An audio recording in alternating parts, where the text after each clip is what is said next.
향교 서원 청년 유사 양성 영상 강좌 시작합니다.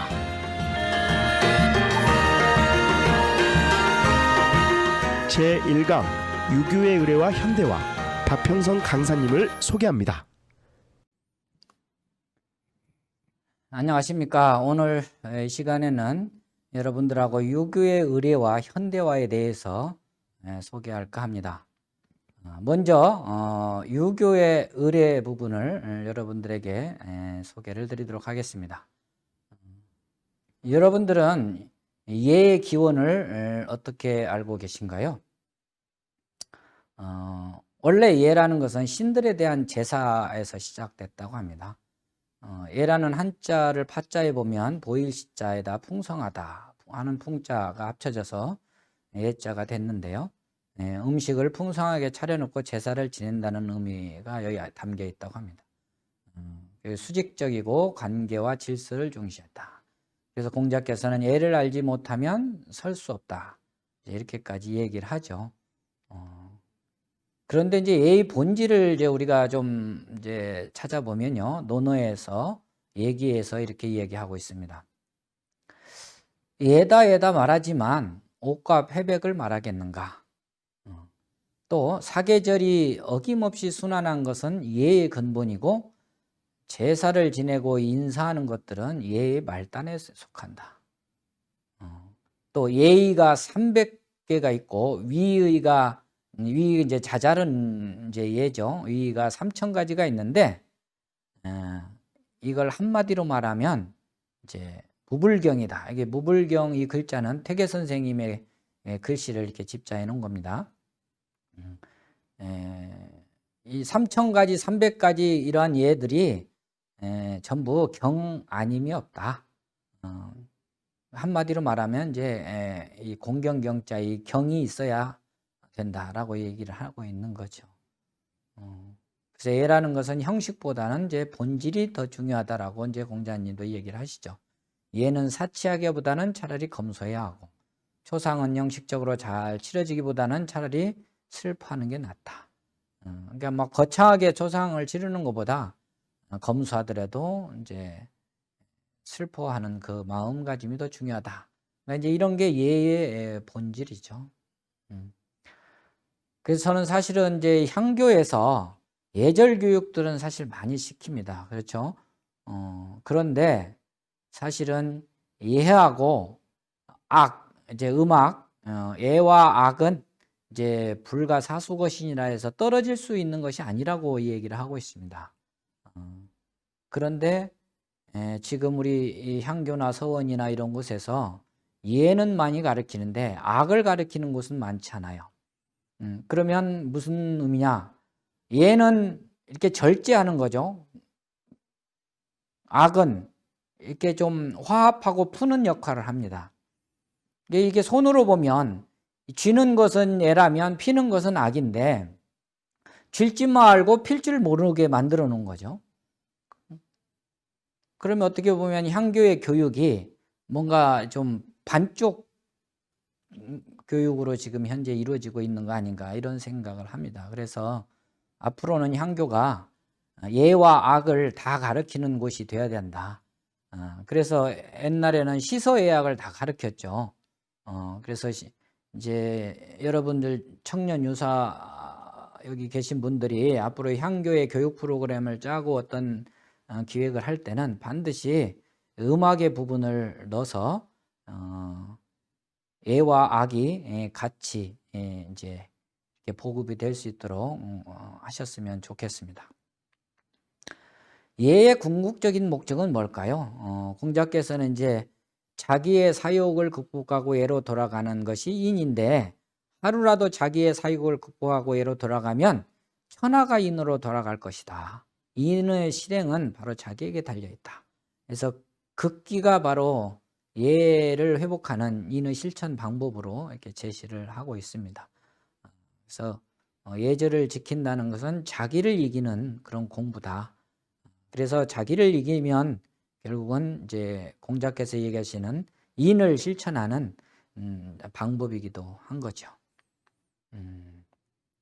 그래서 예의 실천 방법을 이제 구체적으로 물어보니까 안연히 물어봤죠. 물어보니까 애가 아니면 보지도 말고 듣지도 말고 말하지도 말고 움직이지 말라. 이렇게 이제 구체적으로 이야기하죠. 이거에 대해서 이제 더 세부적으로는 구용과 구사라는 것이 있는데 아마 여러분들도 이런 거에 대해서는 기본적으로 아마 들어서 알 겁니다. 특히 이제 율곡 선생님의 경묵요결에서 구사구용을 많이 강조를 하죠.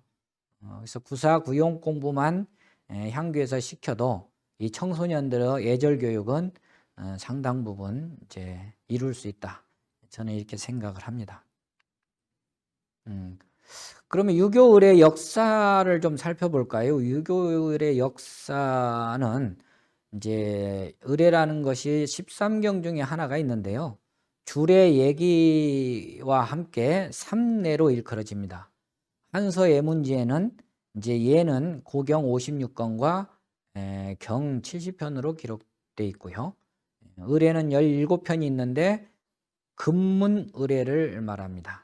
그러니까 옛날에 진시황이 분서경 이후에 금문과 고문이 이제 대립하게 되죠. 그래서 의례 17변은 이제 금문 의례로 이루어졌다라는 의미입니다. 그래서 이 17변은 이제 사관내, 사원내, 사상견내에서 17가지 이제 보시는 바와 같이 이렇게 있고요. 이 의례가 이제 사실 어려운데 이 의례를 이렇게 좀 그 주석을 붙여서 잘 풀어놓은 게 이제 정연이 17편 전설을 다 주석을 붙입니다. 그래서 한나라 때 정연의 주석이 이제 지금까지 남아 있죠. 그럼 우리나라 예학은 어떻게 이제 시작돼서 발전됐냐? 이제 소개해 드리면요. 먼저 이제 고려사 예지에 의하면 예종 때 처음으로 예를 제정한 바가 있다. 그러나 그 전적은 전해지지 않고 의종 때 평장사 최연의가 이제 상정 고금예 50권을 지었다는 내용이 있습니다. 조선 시대에 들어와서 이제 국조 오례이로 이제 국제 오례이가 만들어지는데 세종 때 시작이 돼서 이게 성종 5년에 완성이 됩니다. 1744년에 다시 수정 무한이 돼서 국조 속 오례의가 출간되고 영조 27년에는 이제 국조 속 오례의 보를 만들어서 국가의식의 기본 예전으로 삼게 되죠. 그리고 사대부에는 이제 사가래라는 게 있는데 주의의 가래를 기본으로 삼고 있습니다. 이게 지금 우리나라 500년 가까이 주자가래에 입각해서 지금 이제 예법이 시행되고 있는 거죠. 조선의 예는 유교 사회를 이제 유지하는 근간이었습니다. 그리고 그런 이제 정신에 의해서 도학 정신이 실현되는데요. 그 성리학과 예학은 이론과 실천의 관계로 이제 우리가 이해를 하고 있습니다. 그러니까 성리학은 어떤 이론적인 측면, 그런 성리학의 이론을 바탕으로 이제 예학이라는 걸로 쉽게 실천이 된 거죠. 그런 것이 바로 이제 도학 정신에서 이렇게 비롯된 겁니다. 우리나라 예학의 종장이라고 이제 일컫는 인물이 바로 이제 사계 김장생 선생입니다. 그래서 김장생 선생에 대해서 소개를 좀 하면요. 처음에는 이제 구봉 송익필 선생한테서 예학을 배우고 율곡 이익에게서 성리학을 배워서 조선 예학의 종장, 으뜸이라고 이렇게 칭하죠. 또 우계 성혼 문화에서도 공부를 하게 됩니다.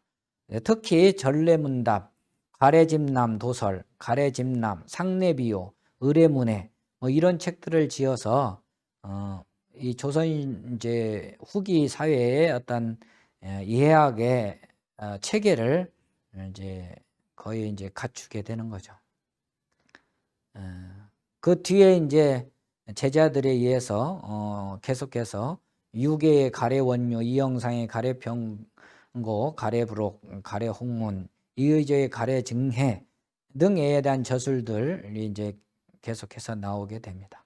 그래서 김장생은 사계 김장선 선생은 예약을 통해 극기복리하여 천인 합의를 이루고자 하셨습니다.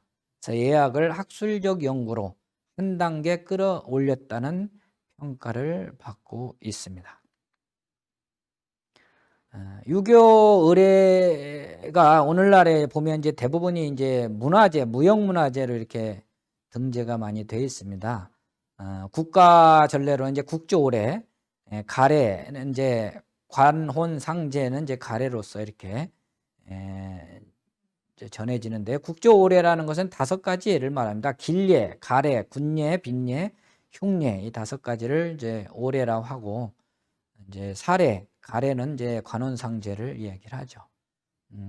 이걸 보면 아마도 군사부하고 관련 지어서 이제 이렇게 정리를 해보면, 이제 나라에 대한 것은 이제 종통, 학교에 대해서는 도통, 가정에서는 혈통, 이제 이런 의미가 있죠. 그래서 이제 그 선왕들을 모시고 있는 종묘에서 행해지는 예가 종묘대제인데, 이제 그게 현재 국가무형문화재 제56호로 이제 등록이 돼 있고요. 또 공자 이하 이제 우리나라 성현들까지 해서 성균관에 39분이 모셔져 있죠. 이제 그걸 문묘라고 하는데, 문묘에서 행해지는 예가 바로 석전대제입니다. 그래서 춘기, 추기 1년에 2번 이루어지는데, 그것이 이제 국가무형문화재 제85호로 지정이 돼 있고요. 이제 가묘는 이제 주로 이제 서원이나 일반 이제 그 종갓집에 가묘들이 있는데, 여기가 이제 사직대제는 사실 가묘는 아닙니다. 그런데 사직대제죠. 이거 대제인데, 그게 이제 국가무형문화재 제111호로 이렇게 등재가 되어 있습니다. 그래서 옛날 우리 사극을 봐도 종묘사직은 국가의 정체성을, 정통성을 상징적으로 표현을 하죠. 그리고 저는 개인적으로 문묘가 있는 나라는, 그 나라는 바로 문화국가의 상징이 바로 문묘가 아닌가, 이런 생각을 합니다. 그래서 우리나라 조선 왕조, 조선 500년이 문묘가 있었다는 것은 그만큼 조선이 문화국가였다라는 걸 의미하고 있는 것이죠. 그러니까 지금 우리가 이 전국 234개 향교에 문묘가 다 있잖아요. 대성전을 문묘라고 하니까요. 전 세계에 이런 나라가 없는 거죠. 그러니까 향교에서 이 문묘를 관리하고 문묘에 나아가서 이제 석전 행사를 하고 고유를 하고 봉심을 한다는 것은 우리 유림으로서는 정말 엄청난 그 자긍심을 가져도 괜찮지 않나, 그렇게 생각이 듭니다. 그래서 옛날 이제 국가 전례는 크게 대사, 중사, 소사로 나누는데요. 이제 고려 때하고 조선 때하고 조선 말하고 이렇게 대사, 중사, 소사가 조금씩 다른데요. 거의 비슷하긴 한데, 고려 때는 이제 사직이 대사였고, 이제 문선왕묘, 문묘는 중사였습니다. 사실 이제 조선 말까지 문묘는 전부 중사였습니다. 그리고 이제 사직하고 종묘가 대사였죠. 그 대사와 중사 차이는 뭐겠습니까? 바로 이제 일무 같은 경우에 대사는 8일무를 주지만 중사는 이제 6일무를 이렇게 줬다고 그래요. 그래서 사실은 그 성균관에서 석전 행사를 할 때 지금 현재 8일무를 주고 있는데, 사실은 6일무를 주는 것이 더 적합하다라고 주장하는 이제 학자들도 있습니다. 그렇지만 이제 현재 국가의 문화재로 이제 석전 대제로 이제 이렇게 지정이 돼 있기 때문에, 이제 국가에서 승인한 대제다라는 이제 어떤 그런 명분이 있기 때문에 8일무를 쳐도 괜찮다라고 이제 또 주장한 학자들이 있어서, 그거는 이제 뭐 관점에 따라 조금씩 다를 수 있을 것 같습니다. 그렇지만 논어에는 이제 공자께서 계시가 8일무를 뜰에서 춘 걸 가지고 상당히 이제 심하게 야단을 치죠. 그래서 삼가에서 또 시경의 옹장을 노래하는 것도 예에 어긋나다라고 이렇게 지적은 하고는 있습니다. 유교의 의례 유형을 제가 이제 성균관, 향교, 서원을 이렇게 분류를 해봤는데요. 성균관에서는 이제 석전 의례가 이팔상정에 이루어지고 있고, 춘기 주기로 분향례, 고유, 봉심, 이제 특히 조선시대는 왕세자 입학례가 있었죠. 그리고 향교에서도 역시 석전 의례가 이팔상정에 있고, 분향례, 고유, 봉심이 다 이루어집니다. 그래서 이제 근래에 와서 이제 춘기 석전을 5월 달에 이렇게 지내야 된다라고 주장하는 분들이 있어서 향교마다 약간씩 이제 2월 상정에 하지 않고 5월 달에 지내는 곳이 이제 들어 있긴 한데요.